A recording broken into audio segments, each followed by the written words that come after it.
Let's make them homemade.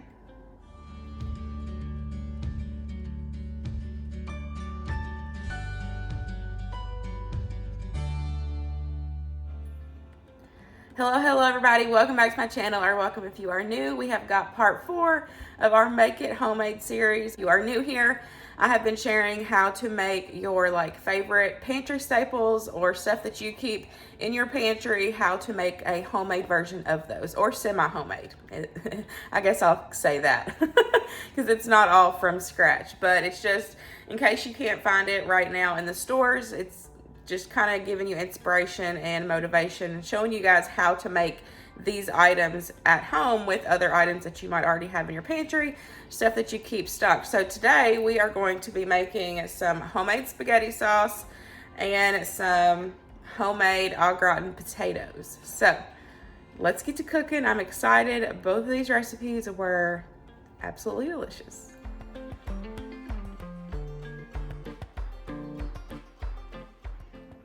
We're gonna make some homemade spaghetti sauce. Now for me, I'm gonna can this, but I'm not gonna share the process with you guys. I had shared on Instagram that I'm not going to be sharing me canning because I'm new to canning. So I'm not gonna be sharing that experience with you guys, but I will link a couple videos that I have been watching down below so y'all can, if you're new to canning or wanting to look into it, I can, refer some people that I have been watching. Mainly I have been watching on TikTok. But we are going to make some spaghetti sauce. I thought I would share this recipe with you guys because a lot of times you already have probably canned tomatoes in your pantry, and then all you need is a couple extra ingredients to make some homemade spaghetti sauce. Now I have a couple slices of tomato and some onion left over from a Subway bar that I did. We're gonna make sure to use that. And then I pulled out my minced garlic, and then I have bought 2 of these cans of the whole peeled tomatoes in tomato juice. But I've had these Hunt's cans in my pantry forever. And honestly, I'm going to be real with you guys, they're out of date. Very much so, from last year, out of date. So we are going to use these, repurpose them, because clearly I didn't use them because we aren't huge tomato fans. I'd got those a couple years ago. I found them at the Dollar Tree before the inflation, so they were $1, and that was such a good deal for that Hunt's name brand. And they've just been hanging out in my pantry, so I'm going to repurpose these, recan them, and we're going to turn these into spaghetti sauce. Because one of the things I always talk about is to stock your pantry with what you eat. But sometimes that can mean you still stocking tomatoes, but turn it into something else. So that's what we're going to do today. We're going to turn these whole tomatoes into some spaghetti sauce. Also have some salt, some pepper, and some parsley. So let's go ahead and get into it. I wanted to mention too that you could easily put this in the crock pot and let it cook for a few hours, but I'm gonna go ahead and just get it done and over with. That way I can get it canned and put up while the guys are at work. So I've got some olive oil in here, and I'm just gonna go ahead and add in my onion. Now you can use whatever you want. That's one of the joys about making your own sauce, is that you can customize it to how you want to. I will have a link down below, kind of the one I'm going with, but you can even sneak veggies in here. You can, add in some carrots for some sweetness. You can add in some zucchini, spinach. Literally, if you need to sneak veggies into your kiddos, then definitely add some veggies in, because I like to blend mine with my immersion blender, so it's going to be smooth and they're not going to be able to tell the difference. But I'm going to use up what I've got. I've got the rest of these onions, and then we will add all of our tomatoes in. Now these cans of tomatoes that I have, they are flavored. These have got garlic, olive oil, and basil, and I have one that is garlic and crushed red pepper. So I'm going to add these in. I'm not going to add too much seasoning at first because I want to see the flavor of that, and then I can taste it and see if I need to add more. I just opened one up, and I wanted to share with you guys that even though they're out of date, they still look perfectly fine. They smell fine. They're good to go.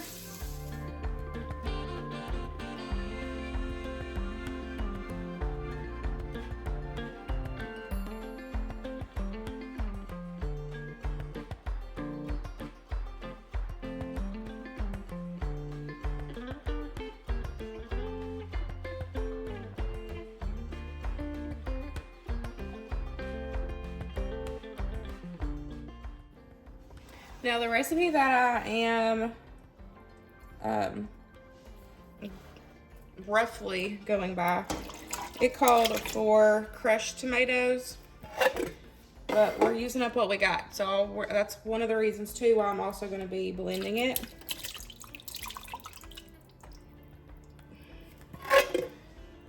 But this is such a great way to, you know, use up and repurpose those ingredients that you might have purchased thinking that, you know, you are going to use them. And then they just sit on your shelf. So, but tomatoes is something that we don't use a lot of.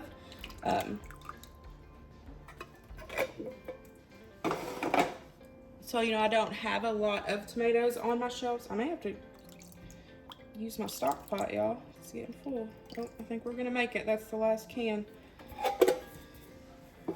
But I do like to keep some tomatoes in my,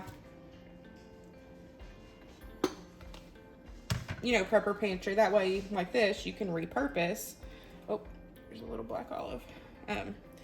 You know, you can repurpose and reuse, like in this situation. There's a little skin. Tomato peeling.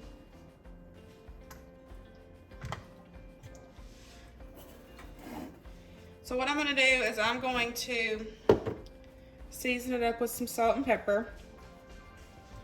Y'all seen me add in the garlic.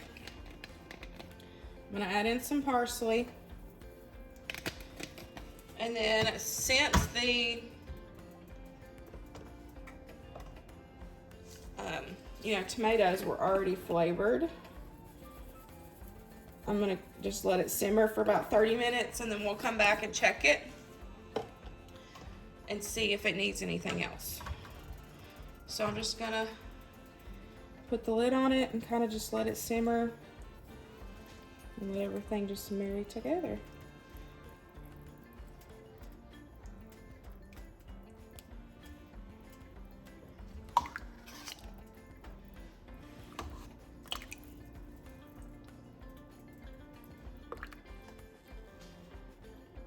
So it has been simmering for a good, probably like 30 to 40 minutes. Time got away from me.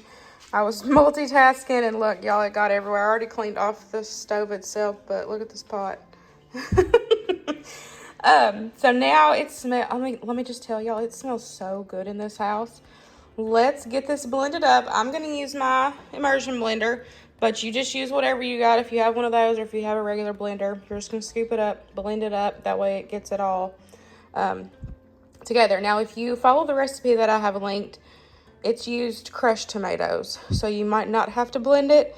Just depends on what texture your family likes. And I know for sure that mine's gonna need to be, since I used whole tomatoes. So let's get it blended and see how it looks.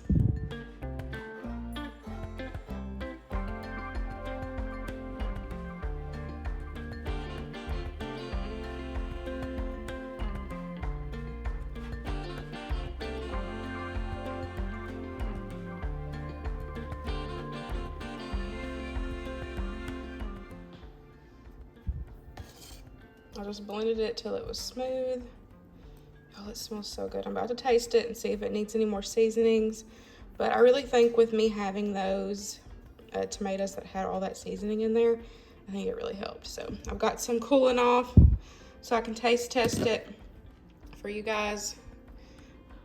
I made a mess. But let's let this cool off a little bit and then we'll taste it. Okay, let's give it a taste. It's gonna be hot.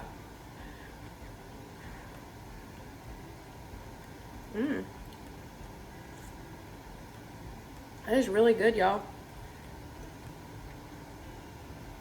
I'm super glad I took those tomatoes, repurposed them into something that my family will eat. This is really good. I am gonna add a little bit of sugar to it just to kind of help cut that acidity, but otherwise, the flavor is really good. I would just recommend once you get it cooked and pureed, just taste test it and just add more seasoning if you feel like your family needs it. Like I said at the beginning, this recipe can be versatile.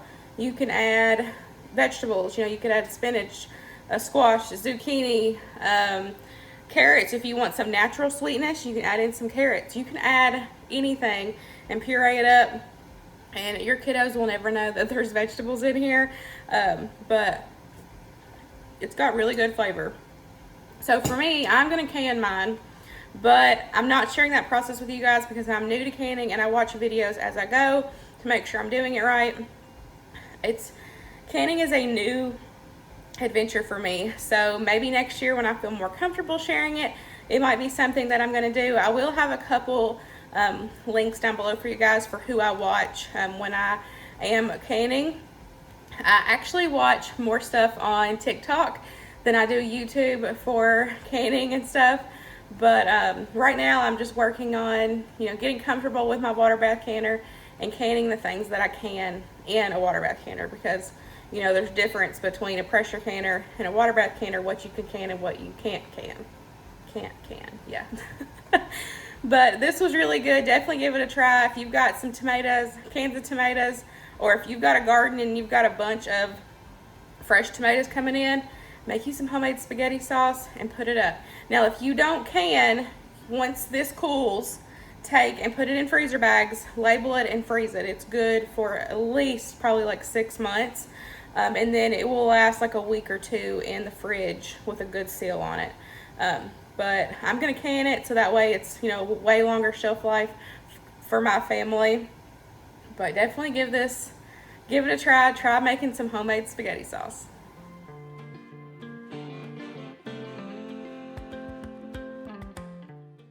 Now we're gonna make some homemade au gratin potatoes. Y'all, these were so good. You're going to need a few potatoes sliced really thin. I use my mandolin slicer. It really helps get a nice even and thin slice. I will have it linked in my Amazon storefront for you guys. I highly recommend. Then you're going to need a Campbell's cheddar cheese soup. You're also going to need some seasonings. I've got salt, pepper, and some garlic powder. You're also going to need some milk. And then Parmesan cheese and some sharp cheddar, mild cheddar, just some sort of a cheddar cheese. Now this recipe is a Campbell's recipe. I will have it linked down below. But this recipe was actually for the crock pot, and I totally forgot that it was a crock pot recipe, and so I forgot to put it in the crock pot that morning. So I just turned it into a stovetop recipe. So the recipe that will be linked will give you instructions for crock pot. And then watching my video will give you instructions on how I layered it and put it in the oven. But this was so good. So I'm going to go ahead and add in the cheddar soup, the milk, the seasonings, and the Parmesan cheese into a bowl. Mix it all together and get my cheese sauce ready. And then we're just going to layer it up in a greased casserole dish.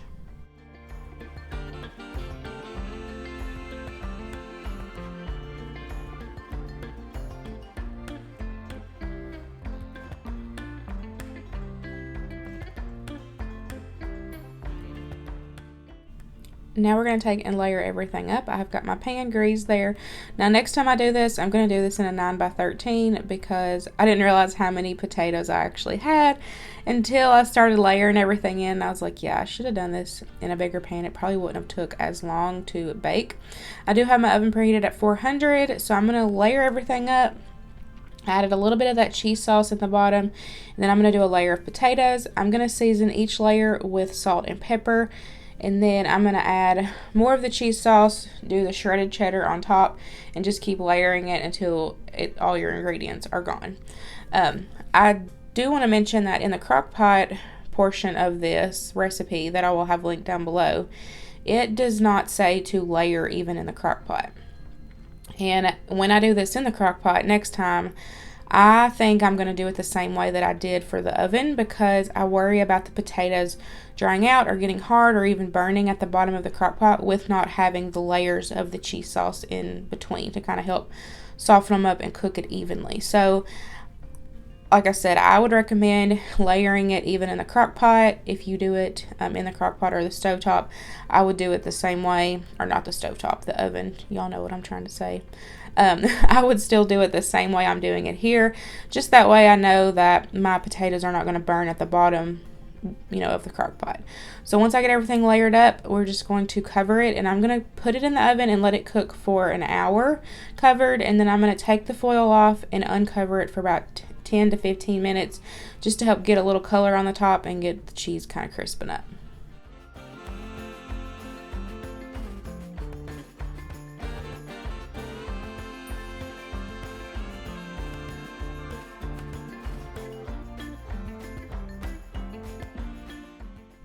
Here's what they look like when they're all done. Yes, they take a lot of time in the oven, but y'all, they were so good. I highly recommend trying this recipe. They were so cheesy and delicious. And that's it, guys. That wraps up another Make It Homemade video. I really hope you enjoyed these two super easy and delicious recipes. Definitely give them a try at home. They were so worth the time and effort making these homemade. Don't forget that I will have the playlist for the Make It Homemade series linked down below in case you have missed any of the other videos. I definitely recommend checking that playlist out. But I hope you guys enjoyed today's video, and I'll see you in the next one. Bye, guys.